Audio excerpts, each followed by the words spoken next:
ni miedo, porque no nos ha dado Dios un espíritu de cobardía, sino de amor, de poder y de dominio propio. En el nombre de Jesús. Amén, amén.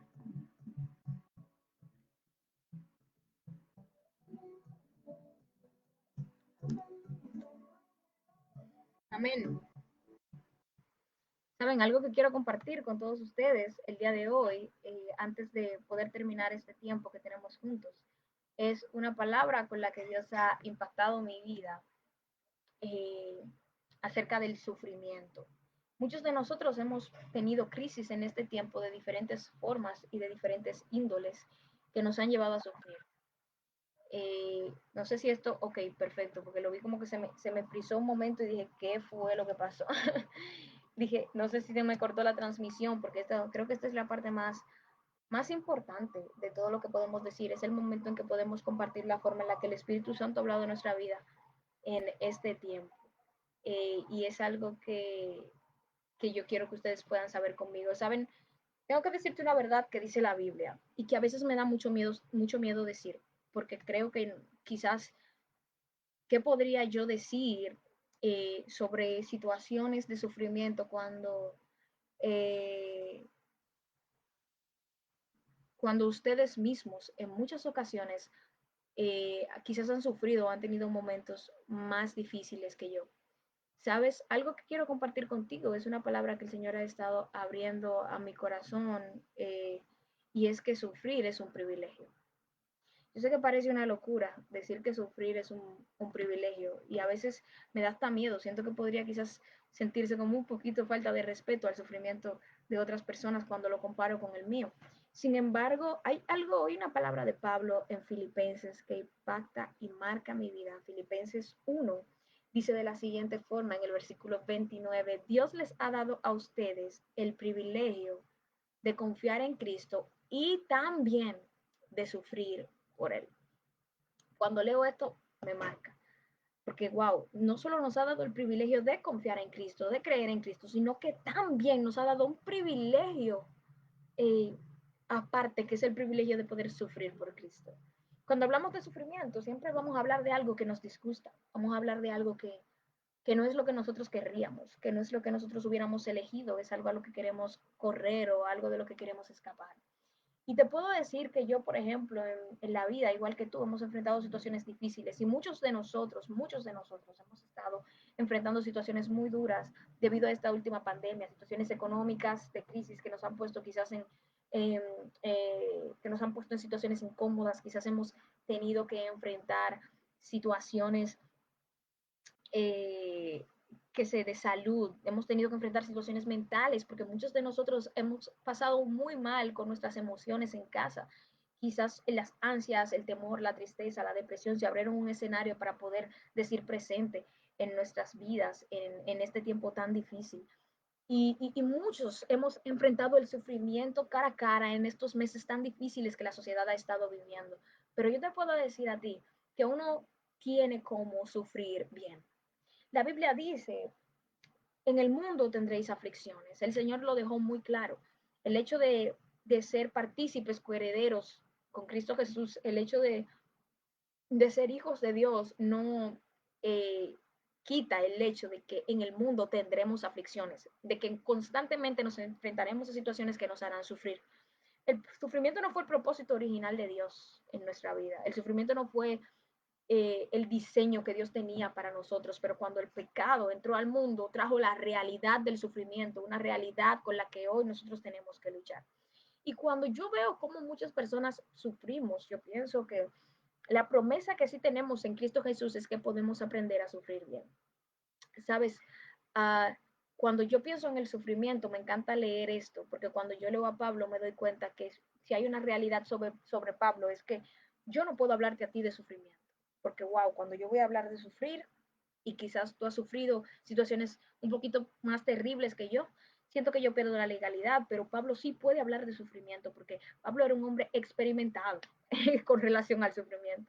Pablo era un hombre que había sido preso, torturado, golpeado, lo habían bajado, lo habían apedreado, lo habían tratado de matar, había sido juzgado por todos, Pablo tenía 1001 cargas, él mismo dice, yo he pasado hambre, he tenido sed, he vivido en decadencia. Pablo comienza a relatar un montón de situaciones duras con las que muchísimos de nosotros podemos identificarnos. Sin embargo, Pablo ha tenido las tuvo todas juntas. Pablo era un tipo que yo en el Nuevo Testamento digo que Pablo hizo una maestría en sufrimiento.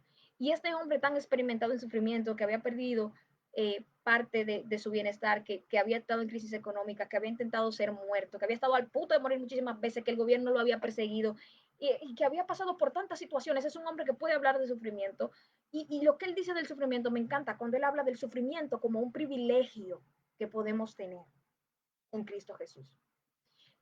El sufrimiento no es un privilegio de por sí, no es que si sufro estoy siendo privilegiado. No quiero que tomes esto como que el sufrimiento es el punto, porque el punto no es el sufrimiento, sufrir no es el punto.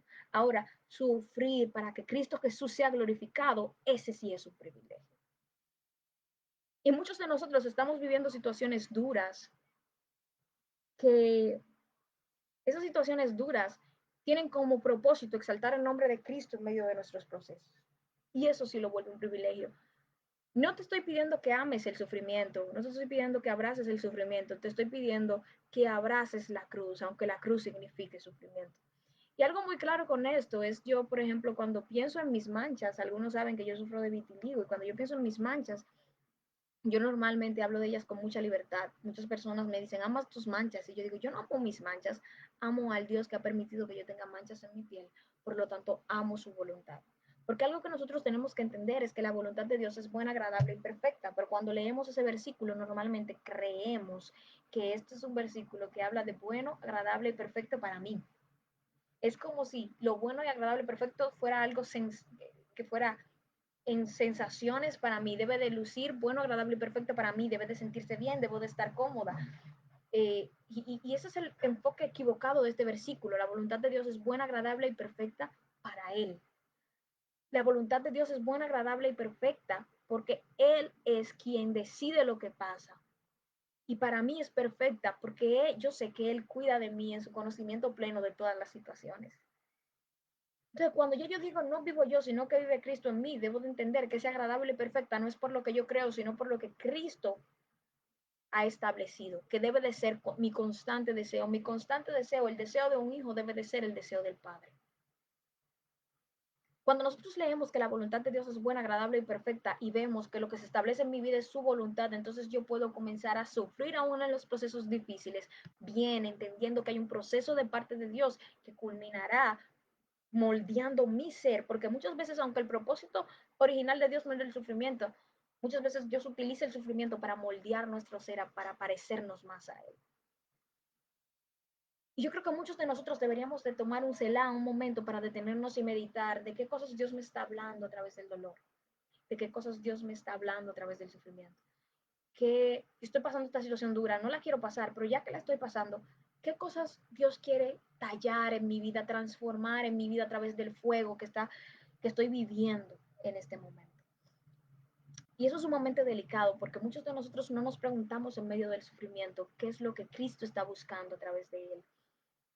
Y yo te voy a decir algo, la Biblia dice en Hebreos que Jesús que era Dios, dice la Biblia que Jesús aprendió, oye el verbo, presta la atención al verbo, no te enojes por el verbo, porque ese verbo no me lo estoy inventando yo, lo utiliza la palabra de Dios, dice que Jesús aprendió a obedecer mediante el sufrimiento. Si Jesús, que era Dios, aprendió a obedecer mediante el sufrimiento, ¿quiénes somos nosotros para no poder sufrir un poco, para ser tallados más a la altura de Cristo Jesús? Algo que no quiero que este programa acabe hoy sin yo poder hablarte a ti o sin que quede en tu corazón, es algo que me encanta de Pablo, es que cuando Pablo habla, cuando Pablo escribe esto, está preso. Pablo no está escribiendo esto desde un cheilón en Punta Cana, él está preso, ¿m? Y está viviendo una situación muy dura, pero Pablo cuando habla, Pablo no está hablando desde la posición de alguien sufrido. Pablo nunca permitió que su nombre, el nombre que le había sido dado de cristiano, fuera cambiado por el nombre de sufrido. Cuando Pablo habla, no habla con quejas, cuando Pablo habla, no habla con inferioridad, cuando Pablo habla, no habla como alguien destruido, habla como alguien que aunque esté en una situación terrible, sigue permaneciendo en la identidad que le fue dada por medio de Cristo Jesús. de victorioso, de bendecido. Y yo creo que es algo que nosotros tenemos que mantenernos haciendo. Creo que es algo que nosotros tenemos que continuar caminando. Sin importar la situación que estoy viviendo a mi alrededor, debo de mantenerme en mi identidad. Yo no puedo dejar que las situaciones cambien mi nombre. Yo tengo que ser lo que sigo siendo, un hijo de Dios que es libre del miedo, un hijo de Dios que es libre del pecado, un hijo de Dios que camina de frente conociendo que en Él sus promesas son sí y amén. Y yo creo que esto es una realidad que nosotros tenemos que acoplar de Pablo en medio del sufrimiento, seguir permaneciendo en la identidad de lo que somos en Dios, porque mis circunstancias no definen lo que soy en Dios. Dios define lo que yo soy y lo que yo soy en Dios define mis circunstancias. Creo que es una verdad que no podemos evitar y que cuando comencemos a caminar en ella se va a reflejar en todos los lugares, hasta en la forma en la que hablamos, porque como hablas define dónde estás posicionado. Y nada, es una palabra que quiero compartir con todos ustedes hoy. Es algo que quiero que quede en sus corazones y es algo que espero que pueda bendecir sus vidas. Es un placer increíble poder compartir con todos ustedes a través de mi mejor temporada. Una bendición para todos. Yo espero que puedan seguir esta página, las que han venido quizás de referencia de mi página, ya que el programa tiene muy buen contenido y que pueda seguir bendiciendo a otros. Que Dios les bendiga un montón y fue un placer para mí poder estar con ustedes.